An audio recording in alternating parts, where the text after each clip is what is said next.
Are you feeling democratic yet? The Super Earth Anthem in Helldivers 2 perfectly encapsulates that patriotic feeling despite being drenched in hyperbolic satire.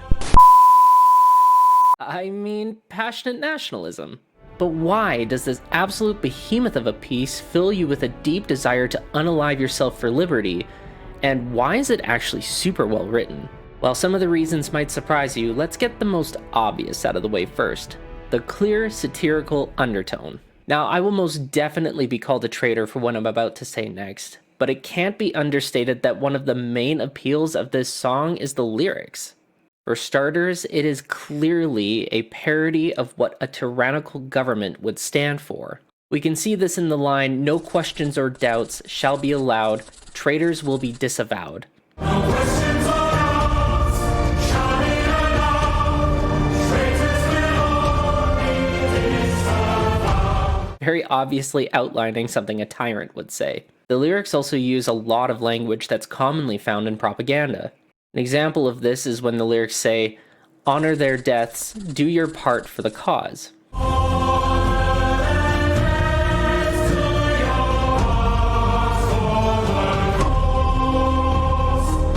Clearly trying to inspire this sense of patriotic duty towards your country. The point is driven even further home when the lyrics depart any kind of normalcy and enter a point of pure hyperbolic nonsense. A perfect example of this is, "Managed democracy is the true path. All who resist will suffer our wrath."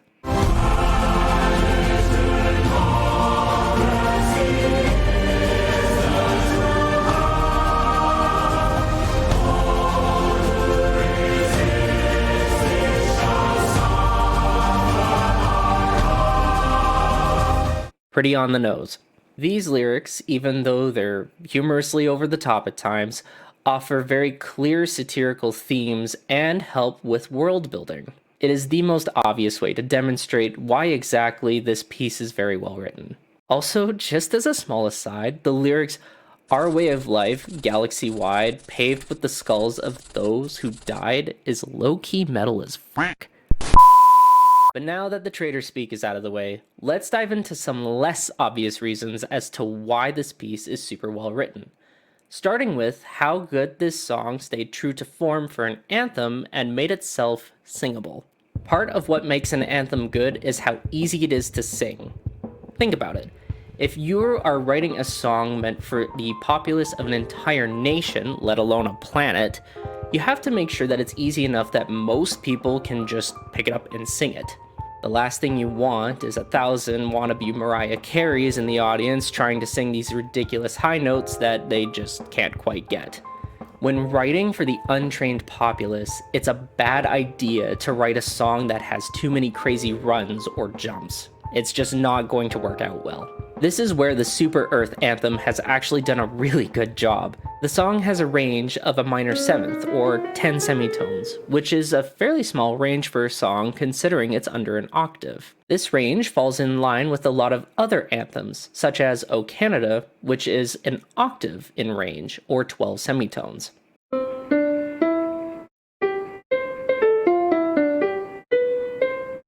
Having this restricted range means it's a lot easier for people to pick up the song and they won't have to struggle in order to hit certain notes. Now, of course, this isn't ubiquitous, but it is a very good start. So what else can an anthem do in order to make itself easy to sing?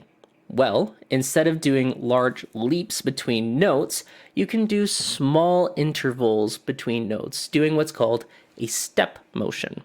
A step motion is essentially you're just singing a note that's adjacent to the one you just sung. Do Re Mi is an excellent example of this. The stepwise motion requires a lot less vocal control, which makes it easy for untrained singers to sing along with the song.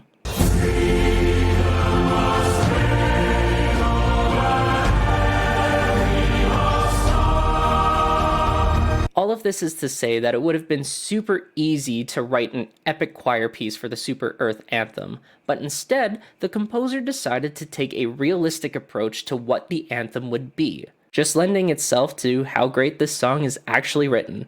But while it's great and all that the Super Earth Anthem has so much attention to detail, it doesn't really explain why it makes my heart soar to the heights of liberty. The answer to that question lies in the harmony. In order to explain this, I'm going to split this song up by section. So let's tackle section A first.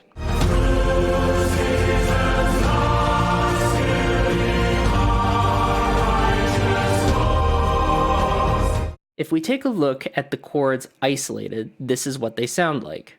The pattern goes F major, B flat major, G minor, E flat major, and then F major, B flat major, G minor, C minor. This chord progression jumps up by fourths a lot, which can really help with its uplifting feeling. Think about the hymnal song Amen. To get an idea about what that sounds like, just play it in reverse.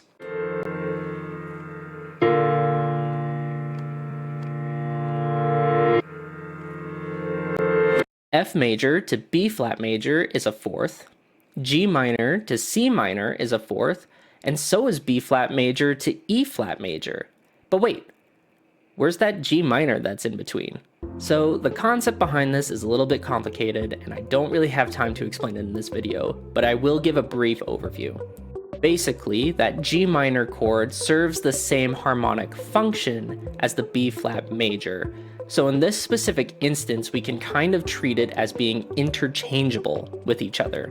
Put in simple terms, you can swap out that G minor for another B flat major and it will still make sense. If you'd like another video that details a full explanation of this concept, let me know down in the comments.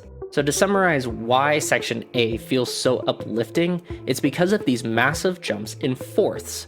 These big leaps help contribute to that sense of you're rising up constantly. It's a neat little composer trick that's often used to make something feel more exciting. But what about the B section? What is it doing? There's not a lot of huge interest in the first half that I'd like to talk about, so let's skip to the second half of this section.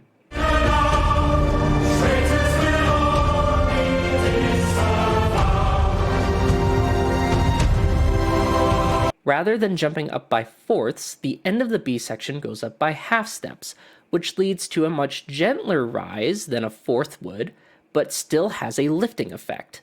What's more interesting about this section is the very last chord, where they used an interesting technique and swapped out that C minor that we saw earlier with a C major.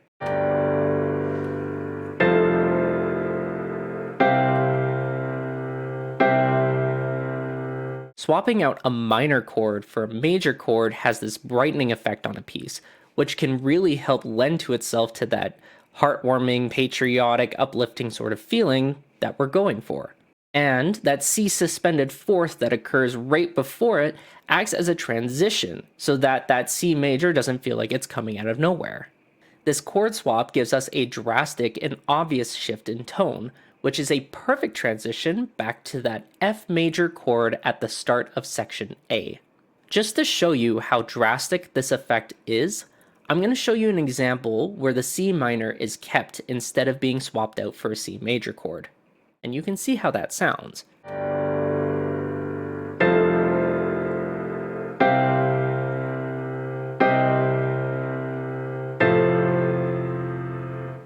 These soaring jumps in harmony and these brighter chord swaps are what lend that uplifting feeling to the Super Earth Anthem. But rather than just tell you, I'd rather prove it to you by using these techniques in a song of my own. It's actually a quite simple process this time. First, let's start with some satirical lyrics. Yay! Then, let's write a melody that's easy to sing along to.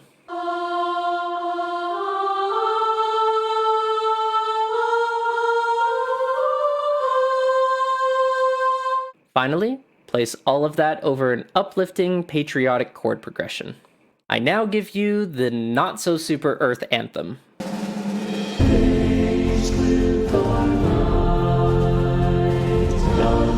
Take a stand.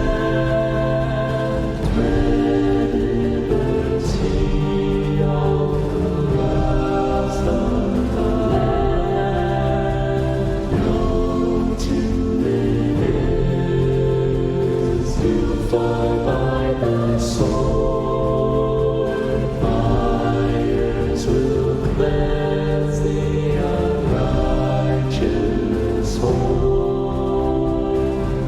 till freedom is restored.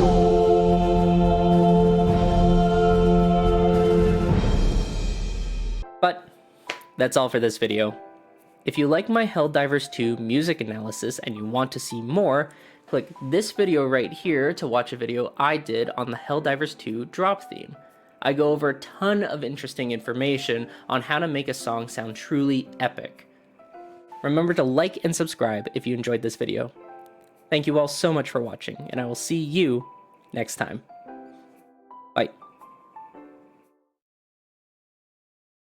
Was that good? I'm free to go now.